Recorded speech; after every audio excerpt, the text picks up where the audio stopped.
યોગીજી મહારાજ તરફ નજર રાખવાની વાત સ્વામીજીએ કરેલી. અમેરિકાના 5 વડીલ હરિભક્તોને સ્વામીજીએ ખાનગી માટે સ્પેશિયલ લંડન મળ્યા.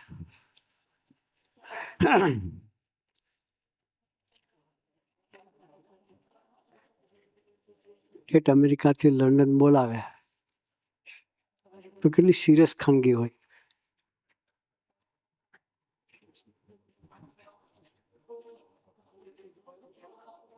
પેલી એની સિરિયસનેસ વિચારવી જોઈએ. આપણે એક વાક્યમાં કાઢી નાખ્યું.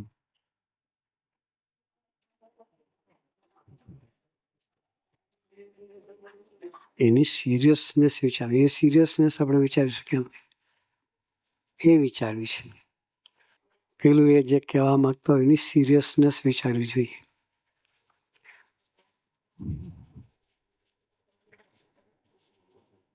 એ વાત એને કર્યું હોત તો ત્યાં ના કરી શકત. અમેરિકાની ધરતી પર આટલું જ કેવું હોત. એક વાક્ય માટે ઠેઠ અમેરિકાથી લંડન બોલાવે. આમ તો સ્વામીજી છે ને કરકસરનું સ્વરૂપ છે. હરિભગતના ઘરનો પૈસો બી ખોટો વપરાય તો સ્વામીજીને ન ગમે. સ્વામીજીની રીતિનીતિ પેલા સમજીએ આપણે સિરિયસનેસ વિચાર માટે આખું વર્ણન કરું છું. એ વાત સ્વામીજી અમેરિકાની ધરતી પર કરી શકત, પણ સ્વામીજીએ બધાને ત્યાંથી અહીં બોલાવ્યા. સ્વામીજીને આપણા એક પૈસાની સ્વામીજીને કિંમત છે. તો ત્યાંથી અમેરિકાથી લંડન આવવાના ટિકિટ ભાડું નથી ખબર? કેટલું ભાડું થાય? લૌકિક દ્રષ્ટિએ તો આપણને ખબર પડે તો સ્વામીજીને પડે છે.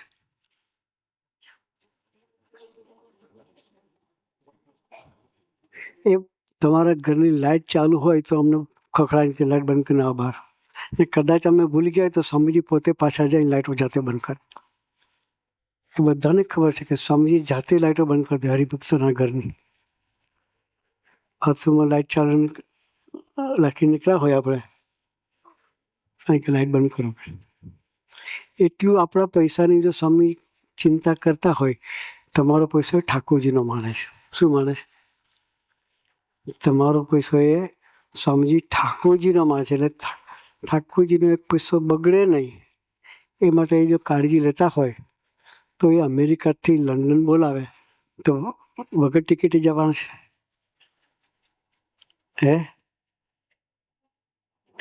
ભલે ફર્સ્ટ ક્લાસની ઇકોનોમી ક્લાસની ટિકિટ તો મફત નહીં આવે ને. અને 5 જણાનું જવાનું એક જ જણો જ બરાબર. 5 જણાને ત્યાં બોલાવ્યા તો એને શું પકડાવવા માગે છે? 5 જણા ત્યાં આવ્યા. આ વાત સ્વામીજી ત્યાં અમેરિકાની ધરતી પર કરી શકત, ખુશીથી કરી શકત. અને અંગત જ હતા. નિષ્કામભાઈ જેવા મરણીય જ છેવકો હતા 5 છે. તો એને ત્યાં કીધું હતો, પણ સ્વામીજીએ ઇમ્પોર્ટન્સ સમજાવવા માંગતા હતા. એટલે સ્વામીજી બહાર લઈ ગયા. એક કન્ટ્રીમાંથી બીજી કન્ટ્રીમાં લઈ ગયા. ત્યાં જઈને વાત કરી. એ યોગીજી મહારાજ મારો આદર્શ છે ને તમારે પણ એને આદર્શ માનવાનો છે.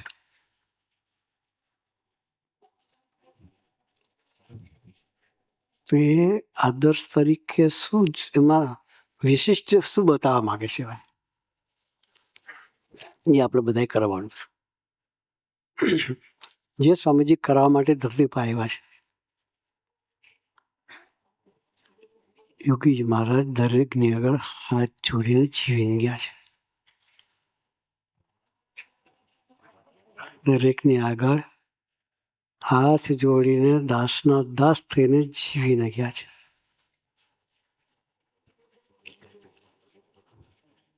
એટલે સ્વામીજી કે આપણે વાંટો કરવાની જરૂર નથી.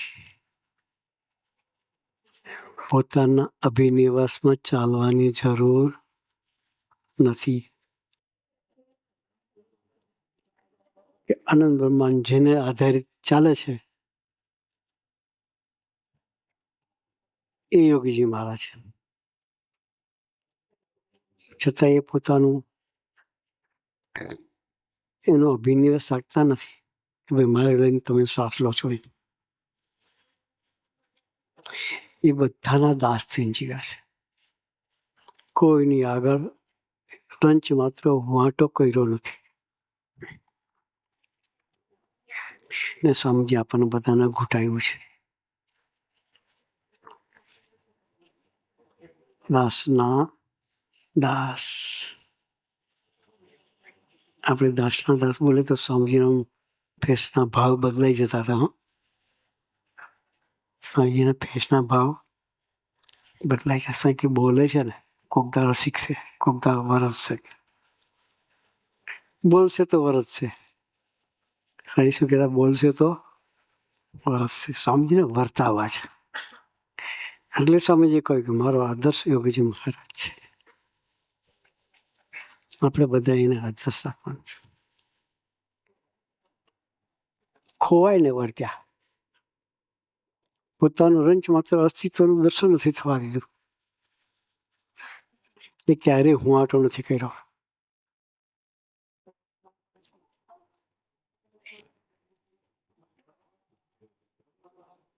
એ હાલતા ચાલતા ખાતા પીતા એક તું તું તું તું તું થી જીવી ગયા છે. એટલે આદર્શ કીધા એને.